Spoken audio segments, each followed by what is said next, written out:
Reserve bank of India यानी RBI जल्द ही एक नया नियम लाने की तैयारी कर रहा है। इसके तहत अगर कोई ग्राहक मोबाइल फोन को लोन पर खरीदता है और समय पर ईएमआई का भुगतान नहीं करता है तो बैंक या लोन देने वाली कंपनी उसके फोन को रिमोटली लॉक कर सकती है। यह कदम देश में बढ़ते खराब कर्ज को रोकने के लिए उठाया जा रहा है। पिछले साल आरबीआई ने बैंकों और नॉन बैंकिंग फाइनेंस को यह प्रैक्टिस रोकने के लिए कहा था कि वे डिफॉल्ट करने वाले को फोन ऐप के जरिए लॉक करें, लेकिन अब आरबीआई ने वित्तीय संस्थानों से बातचीत के बाद अपना रुख बदल लिया है।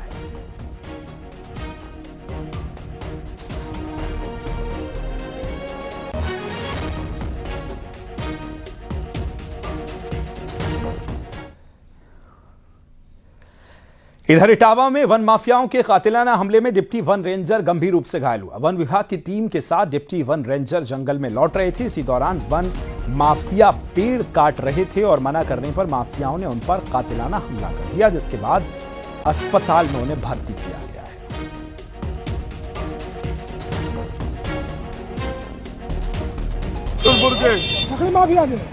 लकड़ी पेड़ काट रहे थे, रोको, हम थे, हमारा सब बनरक्षक था, मैं बनरक्षक था अबे चौधरी, मोटरसाइकिल चिंदौली लौट रहे थे, बहुत पैरों में सब में मरे चोड़ गए, सब चोर बोलो, बहुत गाड़ी नहीं मार डाली है यादव, ये देखो बहुत मारो। अमरोहा के रहरा थाना क्षेत्र में अमरोहा में दहेज हत्या केस में पुलिस ने पति के साथ परिवार के 3 लोगों को हिरासत में लिया है और महिला के परिजन के मुताबिक दहेज के लिए उसकी हत्या हुई। इधर ससुराल पक्ष का कहना है कि महिला ने आत्महत्या की और उसकी लाश को गंगा नदी में बहा दिया गया। पूछताछ में महिला के पति ने बताया कि 20 अगस्त की रात वो शराब और चिकन लेकर घर आया था। रीना ने चिकन खाने से मना कर दिया। इसके बाद दोनों में झगड़ा हुआ।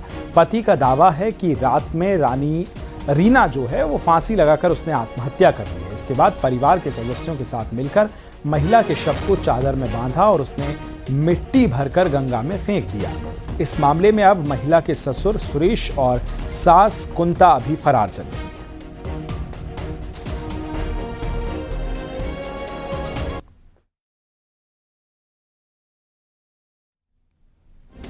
मृतका की मां द्वारा दी गई तहरीर के आधार पर सुसंगत धाराओं में अभियोग पंजीकृत किया गया। कल 3 लोगों को गिरफ्तार करके जेल भेजा गया, जिसमें पति निगम, इसका भाई विजेंद्र और इसका सगा भाई महकार सिंह को हेतु भेजा गया है। विधिक कार्रवाई की। अमरोहा में एसपी नेता पर तालाब की जमीन पर अवैध कब्जा करने का आरोप लगा है। आरोप के मुताबिक उसने एक जमीन पर दुकानें बनाकर किराए पर दी। लोगों ने डीएम से इसकी शिकायत की है और अवैध कब्जा खाली कराने की मांग की है। लोगों का कहना है कि प्रशासन आरोपी भूमाफिया पर कार्रवाई भी कर चुका है, लेकिन अभी तक अवैध कब्जा खाली नहीं कराया गया है।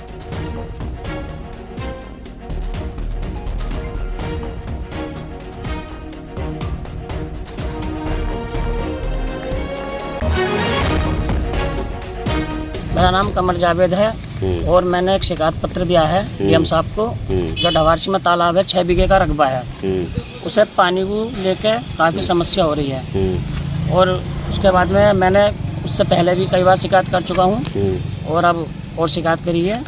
पानी की दिक्कत है। समाजवादी के एक अखिल प्रधान है, उन्होंने उस पर दुकानें बना रखी हैं और मैं चाहता हूँ इस पर कार्रवाई। इटावा के भरथना इलाके की काशीराम कॉलोनी में दबंग ने पीट कर एक मजदूर को मौत की घाट उतार दिया। आरोपी दबंग दुष्कर्म के मामले में हाल ही में जेल से रिहा हुआ था। मजदूर के परिवार ने आरोप लगाया कि घर में घुसकर उसके साथ बुरी तरह से मारपीट हुई, जिसके बाद इलाज के दौरान मजदूर की मौत हो गई। फिलहाल पुलिस ने शव को पोस्टमार्टम के लिए भेज दिया है और पूरे मामले की जांच हो रही है।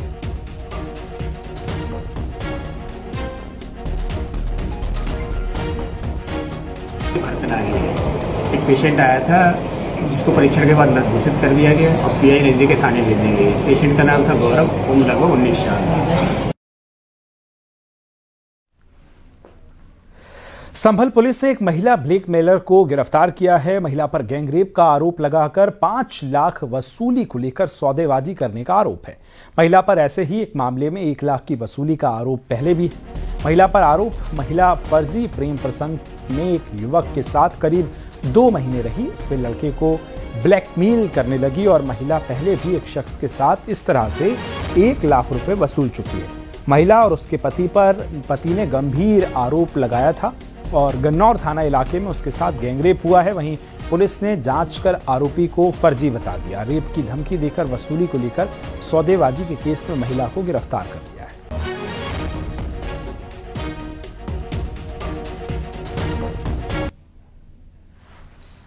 तो फिर इसने इन लोगों को 5 लाख रुपए की डिमांड रखी कि अगर आप लोग मेरे को ये 5 लाख रुपए नहीं दोगे तो मैं आपके ऊपर झूठा मुकदमा करा दूंगी। और फिर क्योंकि उन लोगों ने 5 लाख रुपए देने में असमर्थता जताई तो उसके द्वारा ये झूठा बलात्कार की घटना बना के प्रार्थना पत्र प्रेषित किया गया था। जब इस महिला के बारे में और जांच पड़ताल हुई तो यह भी तथ्य प्रकाश में आया कि पूर्व में ही बिल्कुल इसी तरीके से प्रेम प्रसंग के मामले में इस महिला द्वारा बलात्कार के प्रार्थना पत्र के एवज में 1 लाख रुपए लिए गए थे, जिसके साक्ष्य प्राप्त हुए हैं। क्योंकि ये महिला आदतन अपराधी है और पूर्व में भी इस तरह के झूठे बलात्कार के मुकदमे लिखा चुकी है। इस महिला को 298/25 के अंतर्गत धारा 308(2), 308(6) BNS में गिरफ्तार कर न्यायिक अभिरक्षा में गुन्नौर पुलिस के द्वारा भेजा गया। सहारनपुर के जनकपुरी क्षेत्र में एक अस्पताल पर नवजात को बदलने का आरोप लगा। किरण हेल्थ केयर सेंटर पर नवजात शिशु बदलने का आरोप लगाकर परिजन ने हंगामा किया। बताया जा रहा है कि मारपीट भी हुई है। अस्पताल पर आरोप है कि जन्म के कुछ समय बाद ही परिजन को गलत नवजात सौंप दिया गया। पुलिस ने अब हालांकि मामले की जांच शुरू कर दी है। जी नहीं, अभी तो आपको देखिए, आज दिनांक 11 सितंबर 2025 थाना जनकपुरी क्षेत्र के अंतर्गत एक किरण हेल्थ केयर सेंटर करके एक हॉस्पिटल है, जिसमें किसी बात को लेकर पेशेंट और डॉक्टर के स्टाफ के बीच में और गाली गलौज और मारपीट हो रही है। इसमें जो पीड़ित पक्ष है उसका मृत्यु करवा दिया गया, उससे तहरीर लेके और इसमें सुसंगत धाराओं में मुकदमा दर्ज करके अग्रिम विधि कार्रवाई की जा रही है। राहुल गांधी अपने संसदीय क्षेत्र रायबरेली के दौरे पर थे, जहां जिला विकास समन्वय एवं निगरानी समिति की बैठक के दौरान उनके और यूपी सरकार में मंत्री दिनेश प्रताप सिंह के बीच तीखी बहस हो गई।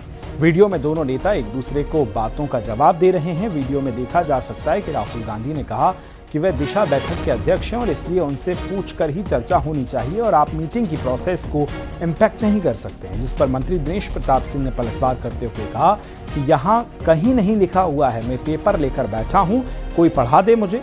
अगर कोई अपनी परिधि से बाहर जाएगा तो मैं उसे रोकूंगा।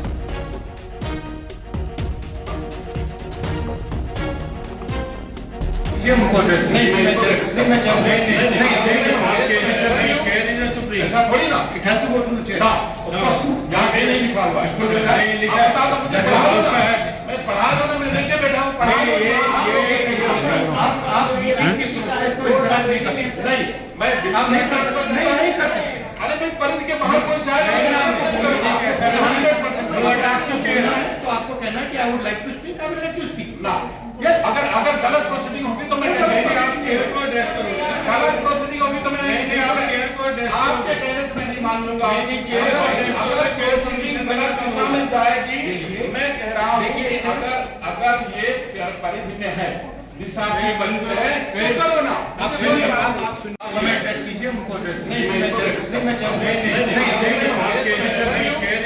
ऐसा थोड़ी ना, it has to go to the chair. यहाँ पे नहीं लिखा हुआ है, नहीं लिखा है, बता दो मुझे, मैं पढ़ा दो ना, मैं लेके बैठा हूँ, पढ़ा दो।